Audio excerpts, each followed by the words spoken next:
अबसार आलम live special podcast में खुश आमदीद। आज के दिन का दूसरा पॉडकास्ट है और उसकी वजह यह है कि आज अब से कुछ देर पहले एक अहम डेवलपमेंट हम तक पहुंची है, जिसके कि आने वाले दिनों में जो सियासत है पाकिस्तान की, उसके ऊपर अहम असरात हो सकते हैं। उसके ऊपर डिटेल्स लेते हैं। जी सर, अस्सलाम वालेकुम। वालेकुम वंस अस्सलाम जी। अगेन। आपने हाँ वंस अगेन आज घर से वापस बुलाया है तो लेकिन ज़ाहिर सिचुएशन ऐसी है बिल्कुल। और काफ़ी संजीदा सूरत हाल है एक इस वक्त रेजोल्यूशन आई है। खैबर पख्तूनख्वा में। अभी रेजोल्यूशन का मैं बताता हूँ आपको। हुआ ये है कि कल अली मीन गंडापुर को एक मीटिंग के लिए इस्लामाबाद बुलाया गया पेशावर से, और वो एक कानून नाफज करने वाले इदारे के पास एक जगह पे मौजूद रहे सारी रात। उनसे बातचीत होती रही और बहुत सारे मामला डिस्कस हुए उसमें।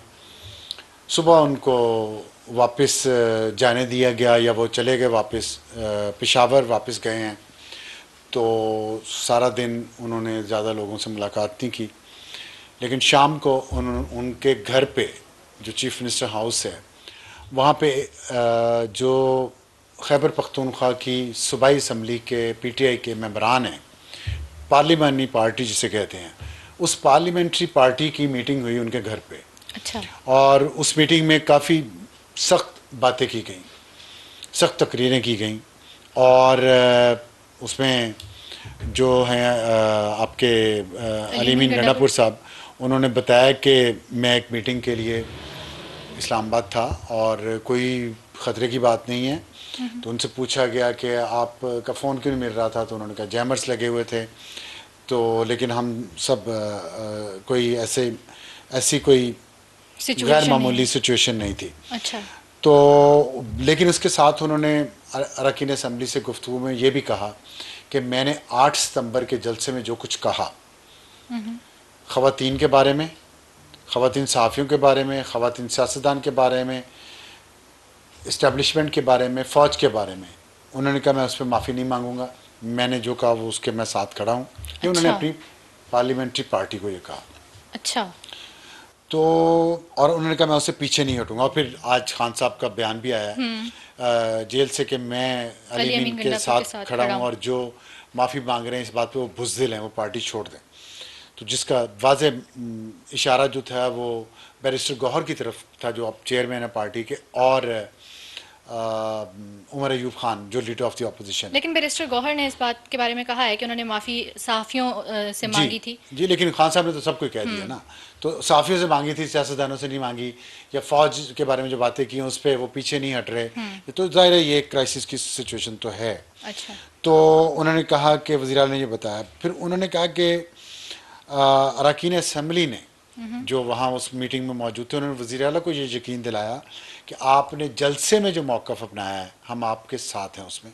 अच्छा। और ये भी कहा गया, फैसला किया गया इजलास में कि आइंदा जलसों में इससे भी ज़्यादा सख्त ज़ुबान इस्तेमाल की जाएगी। अच्छा। और असम्बली फ्लोर पर रोज़ाना 5 अरकान हुकूमत, सरकारी हुकाम, ये अच्छा। सरकारी हुकाम कौन है समझें आप, जिसके बारे में जलसे में बात की गई, और हुकूमत के ख़िलाफ़ सख्त मौक़िफ़ अपनाएंगे। ये इजलास में फ़ैसला हुआ। लेकिन ये बात यहाँ ख़त्म नहीं हुई। इजलास जब ये उनके घर पे हुआ पार्लियामेंट्री पार्टी का, इसके बाद सूबाई असम्बली का इजलास शुरू हुआ। और सूबाई असम्बली के इजलास में जिसमें एक करारदाद पेश की गई। इसमें ट्विस्ट ये है कि इस सूबाई असम्बली का जब ये इजलास हुआ और उसमें जो करारदाद पास की गई, उसमें chief minister Ali mean Gandapur नहीं थे, वो गैर हाज़िर थे। लेकिन दूसरे अरकान सूबाई असम्बली थे और उन्होंने करारदाद पास की। ये करारदाद बहुत अहम है और इसके असरात होंगे पाकिस्तान की सियासत पे, क्योंकि ऐसी कोई करारदाद किसी भी सूबाई असम्बली में या कौमी असम्बली में पाकिस्तान की तारीख में कभी पेश नहीं हुई और ना पास हुई है। ऐसा क्या अहम है इसमें, आप मैं बताएंगे इसमें हमें? आपको पढ़ के सुनाता हूँ। करारदाद के मुताबिक ये ऐवान इस बात का मुतालबा करता है कि हर इदारा अपनी आइनी हदूद में रहकर अपने फ़राइज़ आइन और कानून के मुताबिक सर अंजाम दे। लेकिन पिछले 2 सालों से इस मुल्क के अंदर फ़ौज के कुछ अफसरान की मुदाखलत, उनके अपने हल्फ से इनहराफ है। ये बहुत बड़ा इल्ज़ाम लगाया गया। पिछले 2 सालों में, ये भी इम्पोर्टेंट है। फौज के कुछ अफसरान, जो कि आइन के आर्टिकल के मुताबिक गद्दारी के ज़िम्मे में आता है। अच्छा। ठीक, ये असम्बली मुत्तफ़िका तौर पर इस चीज़ का भी पुरजोर मुतालबा करती है कि इन अफसरान के खिलाफ फौजी कवानीन के मुताबिक नोटिस लेकर इनके खिलाफ कोर्ट मार्शल किया जाए। ये आप देखें, जनरल फैज़ को कोर्ट मार्शल हो रहा है, ये उसका जवाब आया है सूबाई असम्बली से खैबर पख्तूनख्वा की, कि सिर्फ जनरल फैज़ तक ना बिल्कुल रुके, उसी तरह नहीं, वैसा ही काम मजीद किया जाए और सख्त से सख्त सजा दी जाए और उनको गैर आइनी, गैर कानूनी और गैर इंसानी इकदाम से बाज रखा जाए। ये ईवान फौज की लाजवाल कुर्बानियों को खराज तहसीन पेश करता है, लेकिन चंद अफसरान के ज़ाती मफादात और ज़िद व अना ने इस मुल्क की जमहूरियत को नाकाबिल तलाफ़ी नुकसान पहुँचाया है और ये नुकसान जारी है।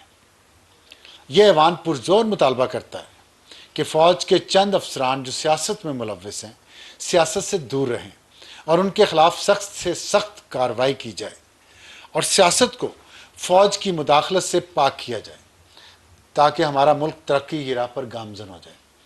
ये असम्बली मुत्तफ़िका तौर पर PTI की क़यादत और कारकुनान के ख़िलाफ़ कार्रवाई की पुरजोर मज़म्मत करती है और इस बात का भी पुरजोर मुतालबा करती है कि गैर आइनी और गैर कानूनी तौर पर गिरफ़्तार PTI लीडरशिप को जल्द अज जल्द बाइज़्ज़त रिहा किया जाए, वरना हालात के ज़िम्मेदार, ये अहम चीज़ है, वरना हालात के ज़िम्मेदार फ़ौज के ये चंद अफसरान होंगे। अच्छा। मैं आपको इमरान खान का एक ट्वीट याद कर रहा हूँ, कुछ दिन पहले उन्होंने किया था। ये बिल्कुल वही बात है। वफाकी हुकूमत कौमी असम्बली पर शर्मनाक हमले की जिम्मेदार है और हर मुलव्विस शख्स बशमूल धांधली की बिसाखियों पर खड़े वज़ीर आज़म आइन और कानून के तहत जवाबदेह है।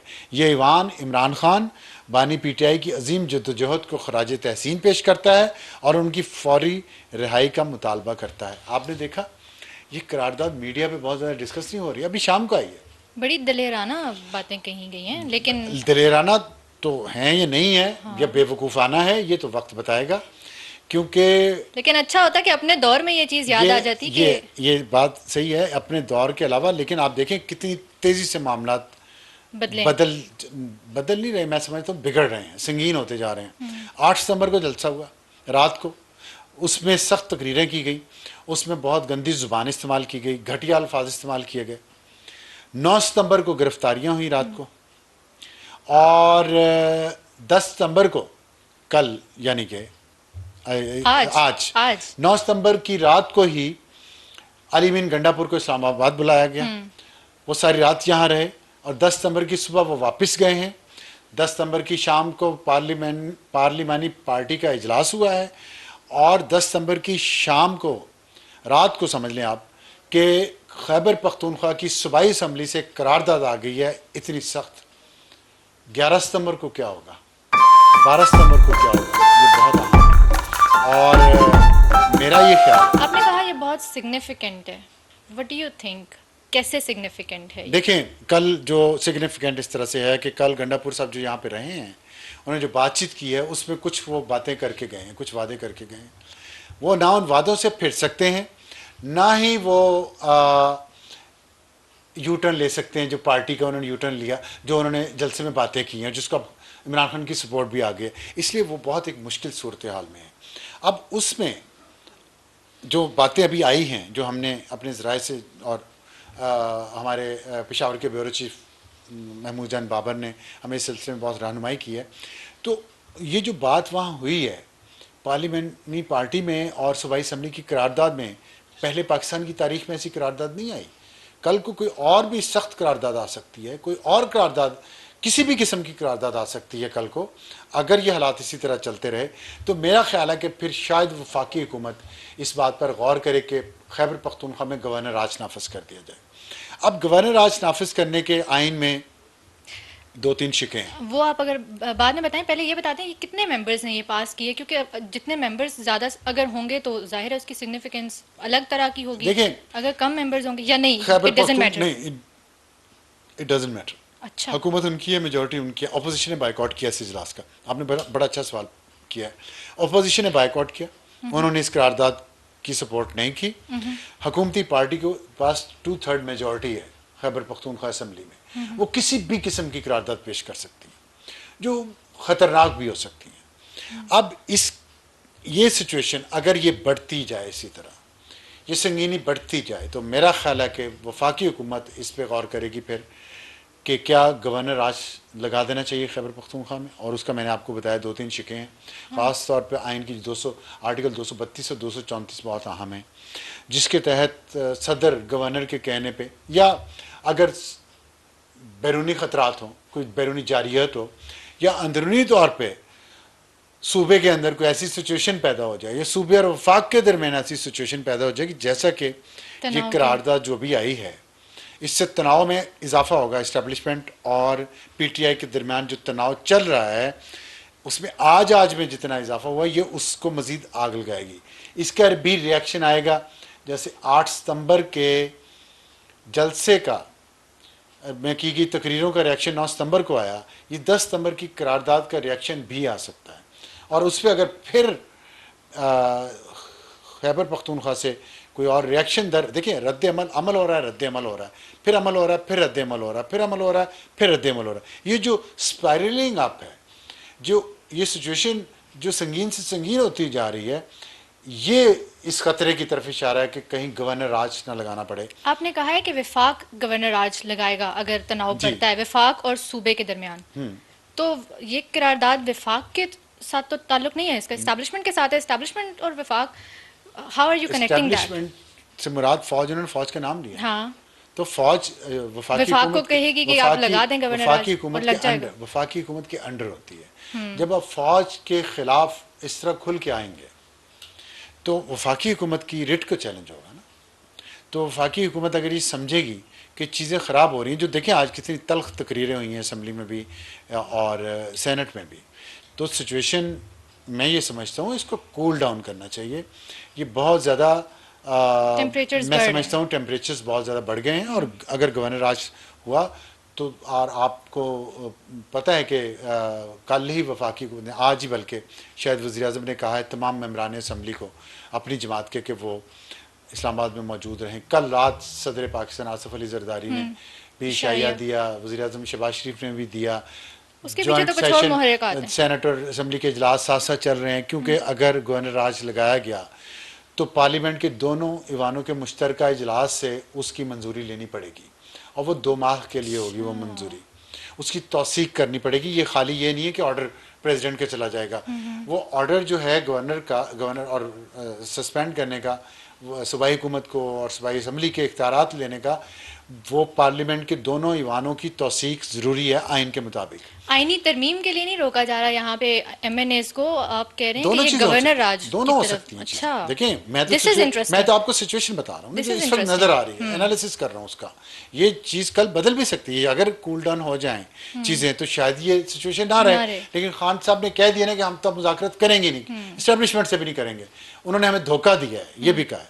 तो अब ये जो जंग है ना, ये ज़रा फैल गई है, बढ़ गई है। तो इसलिए मुझे ये ख़तरा लग रहा है कि शायद गवर्नर राज की तरफ, तो उसमें सिर्फ 2 माह के लिए गवर्नर राज लगाया जा सकता है। उसके बाद फिर joint session of the parliament again senate और कौमी असम्बली के पास जाएंगे, तो फिर 2 माह की मज़ीद तोसी मिल जाएगी। उसके बाद फिर एक दफ़ा 2 माह के बाद आपको फिर जाना पड़ेगा 2 माह की तोसी के लिए गवर्नर राज की। तो मैक्सिमम 6 महीने के लिए गवर्नर राज लग सकता है। उसके बाद इलेक्शन होंगे, ये जो भी होगा। तो ये जो है, ये एक आज सिचुएशन जो डेवलप हो रही है, ये एक सियासी तजिया है, ये एक आइनी और कानूनी जो माहिरीन उनसे बात हुई है हमारी, और ये इसलिए है कि आज जो अमल का रद्द-ए-अमल आया है खैबर पख्तूनख्वा की सूबाई असम्बली से, और उन्होंने कहा है कि हम ये इस तरह की तकरीरें जारी रखेंगे और रोज़ाना 5 लोग, और अब अगर नाम लेने तक वो पहुँच गए हैं तो फिर ज़ाहिर है सिचुएशन अल्लाह करे कि इस मुल्क में ठंडी रहे और खैरियत रहे। ठीक है, इसी नोट पे एंड करेंगे और आपसे कल दोबारा मिलेंगे। तब तक के लिए दीजिए इजाज़त। अल्लाह हाफ़िज़।